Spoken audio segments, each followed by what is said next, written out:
अस्सलाम वालेकुम dear students, this is Mohammad Navi Jafar. जी स्टूडेंट्स, हम बात करेंगे आज चैप्टर नंबर 7 का आगाज़ करेंगे। और चैप्टर 7 आपको पता है वेक्टर्स के ऊपर है। वेक्टर का थोड़ा अगर आइडिया हम ले लें, वेक्टर और स्केलर क्या होता है। तो स्केलर नंबर्स की, जब स्केलर क्वांटिटीज़ की बात करूं तो ऐसी क्वांटिटीज़ जिसमें आप ये कह लें कि सिर्फ मैग्नीट्यूड गिवन होता है, आपके पास उसकी डायरेक्शन नहीं होती। और वेक्टर जो है वो एक ऐसी क्वांटिटी होती है जिसमें मैग्नीट्यूड के साथ साथ डायरेक्शन को भी मेंशन कर दिया जाता है। मिसाल के तौर पे मैं आपसे कहता हूँ 5 मीटर चलो। अब 5 मीटर मैंने मैग्नीट्यूड तो दे दिया, मैग्नीट्यूड मतलब उसकी लेंथ, डिस्टेंस जो आप ट्रैवल करते हैं। अब मैंने आपको ये तो बता दिया कि 5 मीटर चलो, मैंने आपको ये नहीं कहा किस डायरेक्शन में चलो। सो ये जो 5 मीटर चलने की बात की, दैट इज़ स्केलर क्वांटिटी। इसी के मद्दे मुकाबले अगर मैं आप ये कहता कि 5 मीटर मशरिक़ की जानिब चलो, तो यकीनी तौर पे ये एक वेक्टर क्वांटिटी थी। मैं आपको बता रहा हूँ, एक तो लेंथ दे रहा हूँ उसकी कि इतने मीटर चलो, और दूसरा आपको ये बता रहा हूँ कि किस डायरेक्शन में चलो। सो ये आपका जो है वेक्टर को रिप्रेजेंट करता है। अब ये जो लेंथ होती है, मैग्नीट्यूड जिसको मैं कह रहा हूँ, तो किसी भी वेक्टर की आप जो लेंथ फाइंड कर लेते हैं, मैग्नीट्यूड का तरीकाकार आपके पास क्या होता है वो आगे जाके मैं आपको क्वेश्चंस में भी समझाऊंगा।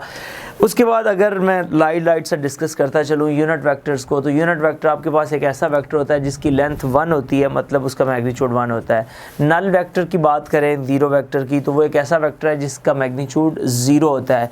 इसको एक और कॉन्टेक्स्ट में भी आप देख सकते हैं कि एक ऐसा वेक्टर जिसका इनिशियल और टर्मिनल पॉइंट सेम है। ये एक MCQs भी पेपर में इस तरह से आया था कि the vector whose initial and terminal points are same, क्योंकि वो जहाँ से स्टार्ट होगा वहीं पे ख़त्म हो जाएगा, तो उसका इनिशियल भी वही है, उसका टर्मिनल भी वही है। इसलिए ऐसे वेक्टर्स को नल वेक्टर कहा जाता है जिनका इनिशियल और टर्मिनल पॉइंट सेम होता है। एनीवेज, मैं आता हूँ अपनी एक्सरसाइज की तरफ। 7.1 एक्सरसाइज, इसमें सबसे पहले क्वेश्चन के अंदर हमने PQ वेक्टर फाइंड करना है। तो PQ वेक्टर फाइंड करने के लिए जो फॉर्मूला है, पहले हेड टू टेल रूल से उसको कंक्लूड किया जाता है। वो कैसे बनाया जाता है, पहले उस फॉर्मूले पे बात कर लेता हूँ, फिर मैं इस एक्सरसाइज की तरफ आऊँगा। एनीवेज, मैं ये कह लें कि हम ये देखना चाहते हैं कि ये जो PQ है ये एक्चुअली OQ माइनस OP के इक्वल है। तो हमने देखना ये है कि OQ क्या है, position vector of Q, and OP means position vector of P। Position vector से मुराद ये होती है कि जब आप किसी भी पॉइंट को विद ओरिजिन लोकेट कर देते हैं तो एक्चुअली आप उसको एक पोजीशन दे देते हैं, तो वो पोजीशन वेक्टर कहलाता है आपका। सो ये फार्मूला कैसे बना है ज़रा हम देखते हैं। इस फार्मूले की कंस्ट्रक्शन क्या हुई है। लेट्स, यहाँ पे मेरे पास एक पॉइंट P है, यहाँ पे एक पॉइंट Q है। इसका जो P का पोजीशन वेक्टर बनाऊंगा तो वो मेरे पास हो जाएगा OP, और Q का पोजीशन वेक्टर बनाऊंगा तो वो मेरे पास हो जाएगा OQ। ये दो पोजीशन वेक्टर्स हैं। अब बच्चों, अगर मैंने यहाँ से PQ वेक्टर फाइंड करना है, ये वेक्टर मुझे PQ चाहिए कि ये किसके इक्वल है। पहले तो मैं हेड टू टेल रूल के तहत देखता हूँ कि हेड टू टेल रूल के तहत इसको लिखा कैसे जाता है। एडिशन ऑफ वेक्टर्स या हेड टू टेल रूल बच्चों क्या होता है, जब आपने किसी वेक्टर को सम करना होता है, फ़र्ज़ करें आपके पास पहला ये वेक्टर है, आपने OP प्लस नेक्स्ट वेक्टर आपके पास क्या है PQ। एक्चुअली क्या होता है कि हेड टू टेल रूल ये होता है कि आपका हर नेक्स्ट वेक्टर प्रीवियस वेक्टर के, हर नेक्स्ट वेक्टर की जो टेल है वो प्रीवियस के हेड के साथ अटैच होती जाएगी, और जितने भी वेक्टर्स होंगे इस तरह अप टू सो ऑन चलते जाएंगे। और फाइनली रिजल्टेंट क्या होगा। रिजल्टेंट बच्चों ये होता है कि आपका जो लास्ट वेक्टर, मतलब जो रिजल्टेंट वेक्टर होता है, उसकी टेल फर्स्ट की टेल के साथ अटैच होती है और हेड लास्ट के हेड के साथ। तो इसका मतलब है ये OQ बना ना रिजल्टेंट। सो ये रिजल्ट किसके इक्वल आ गया हमारे पास, OQ के इक्वल आ गया। अब बच्चों, हम यहाँ से PQ वेक्टर फाइंड करना चाहते हैं, तो PQ वेक्टर फाइंड करने के लिए हम क्या करते हैं कि PQ is equals two OQ, इसको हम इधर ले आते हैं माइनस OP। सो ये जो PQ वेक्टर है हमारे पास, ये OQ माइनस OP के इक्वल आ गया। इस तरह से ये फॉर्मूला है। हम इस फॉर्मूले की मदद से हम डिफरेंट क्वेश्चंस को किया करेंगे।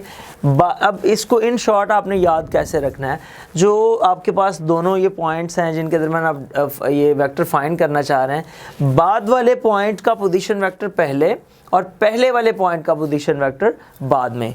इस कॉन्सेप्ट को लेके हम इंशाल्लाह तबारक तआला क्वेश्चंस की तरफ मूव करते हैं, और क्वेश्चंस इंशाल्लाह आपको इजी लगेंगे। जी स्टूडेंट्स, अब देखते हैं ज़रा एक्सरसाइज के क्वेश्चंस। जी, तो क्वेश्चन नंबर 1 देखिएगा। Right the vector PQ in the form of XI plus YJ। इस वेक्टर को लिखना है आपने क्वेश्चन नंबर 1, और इसका पार्ट नंबर मैं 1 करने जा रहा हूँ। इस पहले लेक्चर के अंदर जो हम हैं वो क्वेश्चन नंबर 1 to 6 को डील करेंगे। क्वेश्चन नंबर 1 से लेके 6 तक इसमें डिस्कशन करते हैं। ओके स्टूडेंट्स, क्वेश्चन नंबर 1 के अंदर P पॉइंट गिवन है। P पॉइंट उसने दिया है हमें 2, 3। ये गिवन डाटा जो है आप वो लिख रहे हैं, given that P is this and Q is, वो आपके पास है बच्चों 6 - 2। लो जी, ये 2 पॉइंट्स हैं। सो बच्चों हम अगर P पॉइंट गिवन है तो साथ ही इसका पोजीशन वेक्टर भी बना लेते हैं, OP। पोजीशन वेक्टर में हम क्या किया करेंगे कि पोजीशंस दिया करेंगे, बताया करेंगे किस डायरेक्शन में हमने कितना जाना है इस में। तो पहला जो कंपोनेंट है, x कंपोनेंट है, उसके साथ आप I को लोकेट करेंगे, 2I, I is a unit vector along x-axis, plus 3j, 3 is a unit vector along y-axis। Similarly students, इसी तरह हम जो बात करेंगे OQ, position vector of Q, which is 6i minus 2j। तो ये आ गया 6i minus 2j। To find, अब हम find यहाँ पे क्या करना चाहते हैं, PQ वेक्टर को हमने यहाँ पे फाइंड करना है। सो स्टूडेंट्स हमें पता है कि PQ वेक्टर का जो फॉर्मूला मैंने आपको बताया क्या है, position vector of Q minus position vector of P। बाद वाले का पोजीशन वेक्टर पहले और पहले वाले का पोजीशन वेक्टर बाद में। सो स्टूडेंट्स यहाँ पे ज़रा गौर कीजिएगा, OQ हमारे पास है 6i minus 2j, और ये ब्रैकेट लाजमी यूज़ करनी है, चूँकि दरम्यान में माइनस है तो अक्सर बच्चे फिर माइनस साइन को आगे ऑपरेट करना भूल जाते हैं, जो मैं नहीं चाहता मेरा कोई स्टूडेंट ऐसा करे। और OP उसके बाद लिखिएगा 2i plus 3j। जी स्टूडेंट्स, ये आ जाएगा 6i minus 2j minus 2i minus 3j। ठीक हो गया, 6i minus 2i, i वाला कंपोनेंट i वाले से और j वाला j वाले से सॉल्व कर दें। 6i minus 2i हमारे पास आ गया 4i, minus 2j minus 3j ये आ जाएगा minus 5j। सो स्टूडेंट्स जो PQ वेक्टर हमारे पास आया वो आ गया 4i minus 5j। That is your required result. Anyways students, next question की तरफ मूव करते हैं। इसी तरह एक एक पार्ट मैं कर रहा हूँ, एक एक आप कीजिएगा। क्वेश्चन नंबर 2 में कहता है फाइंड द मैग्नीट्यूड। अब आपने लेंथ फाइंड करनी है। सो लेंथ फाइंड करने का तरीकाकार क्या है, U वेक्टर आपके पास गिवन है, मैं यहाँ पे वेक्टर जो लिख रहा हूँ वो ये मैं इसका थर्ड पार्ट कर रहा हूँ जानबूझ के, ताकि आपको वो अंदाज का भी पता चल जाए। इसकी आपने लेंथ फाइंड करनी है। ये भी एक वेक्टर को लिखने का एक अंदाज है। आपने क्या करना है, U इज़ इक्वल्स टू, पहले लिख दें फर्स्ट के साथ I और माइनस सेकेंड के साथ j। लो जी, इस वेक्टर की हम लेंथ फाइंड करेंगे। सो स्टूडेंट्स, लेंथ फाइंड करने का फॉर्मूला, पहले तो आप लेंथ जो है वो इस तरह मैग्नीट्यूड से रिप्रेजेंट करें, और लेंथ के लिए i वाले कंपोनेंट का स्क्वायर प्लस j वाले कंपोनेंट का स्क्वायर। सो स्टूडेंट्स ये आ जाएगा 9 + 16 which is 25 square root which is 5। So the length of your vector is 5। इस वेक्टर की जो लेंथ हमारे पास आई वो 5 के इक्वल आ गई। तो इस तरह हमने इसकी लेंथ फाइंड कर ली। ओके स्टूडेंट्स, हम क्वेश्चन नंबर 3 की तरफ मूव करते हैं, और क्वेश्चन नंबर 3 के अंदर हमने देखना है कि आपको ये अलजब्रा है, डिफरेंट जो वेक्टर्स हैं, मतलब उनको प्लस माइनस मल्टीप्लाई करना, तो वो किस तरह से करना है, अब उसकी तरफ ज़रा मूव करते हैं क्वेश्चन नंबर 3 के अंदर। और सेम इसी सिलसिले को हम आगे बढ़ाते जाएंगे। क्वेश्चन नंबर 3 पे आते हैं। जी स्टूडेंट्स, क्वेश्चन नंबर 3 में उसने 3 वेक्टर्स गिवन किए, मैं वो वेक्टर्स लिखने जा रहा हूँ। Question number 3, U is equals two, कहता है जी 2i minus 7j, 2i minus 7j, ये U वेक्टर है, और V वेक्टर जो उसने हमें दिया वो है i minus 6j, i minus 6j, और W वेक्टर स्टूडेंट्स है हमारे पास माइनस आई प्लस जे। लो जी, 3 पार्ट्स उसने इस क्वेश्चन में बना के दिए। पहले पार्ट में तो जी ये कहा गया u + v - w करें, तो आपने 2 वेक्टर्स को प्लस करके तीसरा उसमें से माइनस कर देना है। दूसरे वेक्टर क्वेश्चन के अंदर कहा गया कि u को 2 से मल्टीप्लाई करें, v को 3 से और 4 W के साथ और इनको प्लस माइनस कर दें, तीसरे में half of U half of V half of W, तो उसको सॉल्व करने का बेहतरीन तरीका ये है कि आप 1/2 कॉमन ले लें और तीनों वेक्टर्स को प्लस करके 2 पे डिवाइड कर दें, तो वो आप कर लेंगे। मैं यहाँ पे सेकेंड पार्ट की तरफ आ रहा हूँ। पार्ट नंबर जो इसका 2 है वो बच्चों है 2U minus 3V plus 4 times W, ये हमने कैलकुलेट करना है। सो स्टूडेंट्स इसी को आगे मूव करते हैं। 2 टाइम U की जगह पे मैं स्पेस छोड़ रहा हूँ, वो वेक्टर लिखते हैं, माइनस 3 टाइम V की जगह पे मैं स्पेस छोड़ रहा हूँ, वो वेक्टर लिखते हैं, प्लस 4 टाइम W की जगह पे मैं स्पेस छोड़ रहा हूँ, वो वेक्टर लिखते हैं। U वेक्टर आपका ऊपर लिखा हुआ है 2I minus 7J, V vector लिखा हुआ है I minus 6J, W vector लिखा हुआ है minus I plus J। Low students, अब स्केलर मल्टीप्लिकेशन क्या है कि इसको इसके तमाम कंपोनेंट्स I J K अगर होता है तो उनके साथ मल्टीप्लाई करते जाएं, तो ये आ जाएगा 4I minus 14J minus 3I plus 18J plus minus 4I plus 4J। Okay students, तो ये हमारे पास आ जाएगा 4I minus 3I plus I रह गया और माइनस 4I, तो ये आपके पास I वाला कंपोनेंट यहाँ से ख़त्म हो गया। आप दोबारा देख सकते हैं, बल्कि sorry plus 4I minus 4I से कैंसिल, तो हमारे पास रह जाएगा माइनस 3I, उसके बाद माइनस 14J और प्लस 18J, तो यहाँ से आपके पास अगर वैसे कैलकुलेट करें 2 प्लस के हैं, ये 22J बन रहा है और माइनस 14, तो ये 8 रिमेनिंग में आएगा प्लस का, प्लस 8J।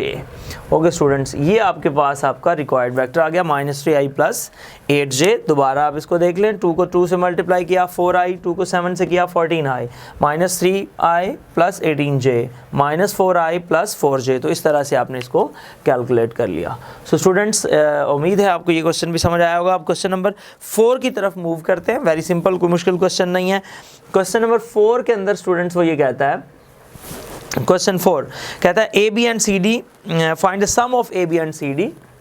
फाइंड, पहले जो फाइंड करना है मैं वो लिख रहा हूँ, to find A B plus C D, find the sum of A B and C D, ये उसने डिमांड की हमसे। ओके स्टूडेंट्स, ये सम हमने फाइंड करना है और जो पॉइंट्स गिवन है वो आप देखें। ए पॉइंट उसने दिया हमें, आई थिंक सो ये क्वेश्चन आपको खुद करना चाहिए, 1 माइनस 1। बी पॉइंट जो है वो है 2 0, सी पॉइंट जो है हमारे पास वो है -1 3 और डी पॉइंट जो है हमारे पास वो है -2 और 2। सो स्टूडेंट्स, क्वेश्चन आप खुद करेंगे, थोड़ा आइडिया मैं आप लोगों को दे देता हूँ। ये ए है तो इससे पोजीशन वेक्टर ओ ए आ जाएगा I माइनस J, इससे पोजीशन वेक्टर ओ बी आ जाएगा 2I प्लस 0J, इससे पोजीशन वेक्टर C आ जाएगा -I प्लस 3J और इससे पोजीशन वेक्टर D आ जाएगा -2I प्लस 2J। ये आपके पास चारों पोजीशन वेक्टर्स हो गए। अब आपने ए बी फाइंड करना है तो वो ओ बी माइनस ओ ए हो जाएगा, आपने सी डी फाइंड करना है तो वो ओ डी माइनस ओ सी हो जाएगा। फिर उन दोनों रिजल्ट्स को आपने सम कर देना। आई थिंक सो 0 आंसर आएगा, नल वेक्टर आंसर आ जाएगा। सो इस तरह से आपका ये क्वेश्चन हुआ कंप्लीट। क्वेश्चन नंबर 5 की तरफ बच्चों मूव करते हैं। 5 क्वेश्चन, अभी तक के पहले 5 क्वेश्चंस में वो भी बिल्कुल ऐसा ही है, लेकिन उसके अंदर एक बड़ी बारीक बात कर दी उसने, थोड़ा गौर करना पड़ेगा क्वेश्चन के ऊपर आपको। जी, क्वेश्चन नंबर 5 में बच्चों वो क्या कहता है, कहता है find the vector from point A, listen carefully, find the vector from point A to origin, A से ओरिजिन की तरफ। ये जब आपने ओ ए लिखा होता है ना, ये बहुत पहले समझ लें, जब आप ओ ए लिखते हैं तो इससे मुराद होती है ओ से, ओरिजिन से ए की तरफ। लेकिन अब वो डिमांड कर रहा है find a vector from point A to origin, तो मतलब वो ये बात कर रहा है, आपने ये वेक्टर फाइंड करके देना है उसको। बस ये एक टेक्निकल बात है, बाकी आपके लिए यहाँ पे कोई इशू नहीं है। सो इसकी तरफ मूव करते हैं हम। तो आपने बच्चों क्या लिखना है, find a vector from point A to origin. मैं क्वेश्चन 5 लिख के टू फाइंड क्या करना है वो पहले लिख रहा हूँ, ताकि आपके जहन के अंदर ये गोल हो तो आपको पता हो काम कैसे करना है। ये हम फाइंड करना चाहते हैं। गिवन आपके पास क्या है, गिवन दैट जो बच्चों गिवन है उसमें ए बी वेक्टर गिवन है जो कि इक्वल्स है A B vector 4i minus 2j 4i minus 2j ये, और एक बी पॉइंट गिवन है, point B is which is minus 2 5। Okay students, ये बी पॉइंट है तो इससे जो पोजीशन वेक्टर बनेगा वो ओ बी बन जाएगा जो कि हो जाएगा माइनस 2i प्लस 5j। ठीक हो गया। अब आपने मुझे जनरली ये बताना है कि ए बी का फॉर्मूला क्या है। ए बी का फॉर्मूला बनता है ओ बी माइनस ओ ए, चूँकि मैंने आपको बताया बाद वाले का पोजीशन वेक्टर पहले और पहले वाले का बाद में। ओके स्टूडेंट्स, ये आ गया ए बी और ये आ गया ओ बी।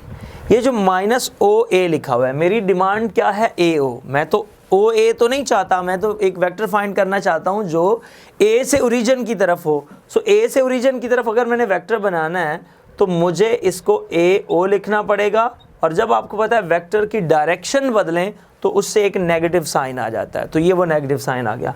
ओके स्टूडेंट्स, अब मैं क्या करता हूँ, A B minus O B, ये जो ओ बी है उसको इस साइड पे ले आता हूँ और यहाँ पे मेरे पास माइनस माइनस प्लस करके ए हो जाएगा। अब मैं वैल्यूज़ पुट करूँगा तो अपना रिक्वायर्ड सोल्यूशन पा लूँगा। ओके, ए बी है 4i माइनस 2j और माइनस ओ बी बच्चों मेरे पास है माइनस 2i और plus 5j is equals two A O. Okay जी, 4i minus 2j minus minus plus 2i minus 5j is equals two A O. Okay students, 4i plus 2i कितना हो गया, 6i minus 7j that is equals to AO. So that is your required vector which is 6i minus 7j from point A to origin. So okay बच्चों, अब question number 6 की तरफ move करते हैं। Question number 6 में आपको वो कह रहा है कि आप एक यूनिट वेक्टर फाइंड करें in the direction of this. आपने एक यूनिट वेक्टर बना के देना है इस डायरेक्शन में। सो यूनिट वेक्टर आप जानते हैं कि क्या होता है, किसी भी वेक्टर को उसकी मैग्नीट्यूड से डिवाइड कर दिया जाता है। अगर आप इसमें क्वेश्चन नंबर 6 का सेकेंड और थर्ड पार्ट देखते हैं तो वो दोनों ऑलरेडी यूनिट वेक्टर्स हैं, आप उसका मैग्नीट्यूड फाइंड करके देखिएगा, वो 1 ही आएगा। सो मैं क्वेश्चन इसका पार्ट 1 ही कर देता हूँ। Question number 6 part number 1 vector है मेरे पास v is equals two 2i minus j, ये मेरे पास एक वेक्टर है। सो बच्चों, अब मैंने इसका यूनिट वेक्टर फाइंड करना है। So to find unit vector, to find v cap. अब v कैप क्या है, as v cap is equals to v vector over v magnitude. So हमें पहले v मैग्नीट्यूड को फाइंड करना पड़ेगा और उससे डिवाइड कर देंगे। v मैग्नीट्यूड स्टूडेंट्स क्या आएगा, i वाले कंपोनेंट का स्क्वायर j वाले कंपोनेंट का स्क्वायर, जो क्या आएगा 4 प्लस 1 और ये मेरे पास आ जाएगा स्क्वायर रूट 5। ओके, अब मैंने v कैप में इसकी जस्ट वैल्यू पुट करनी है, 2i minus j over square root 5।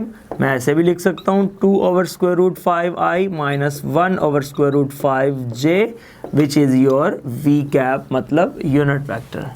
Okay students, ये हुए आपके पहले 6 क्वेश्चंस। उम्मीद है आपको ये क्वेश्चंस आप समझ आए होंगे। फिर भी किसी किस्म का कोई सवाल हो तो ज़रूर पूछा करें। मेरा ईमेल एड्रेस है navedjafar635@gmail.com। इस पर आप मुझसे सवाल पूछें, इंशाअल्लाह तबारक तआला आपके हर किस्म के सवाल का आंसर करूँगा। ज़िंदगी रही तो इंशाअल्लाह तबारक तआला फिर इसी प्रोग्राम में चैनल पर दोबारा मुलाकात होगी। तब तक की इजाज़त दीजिए। अल्लाह हाफिज़, अस्सलाम वालेकुम।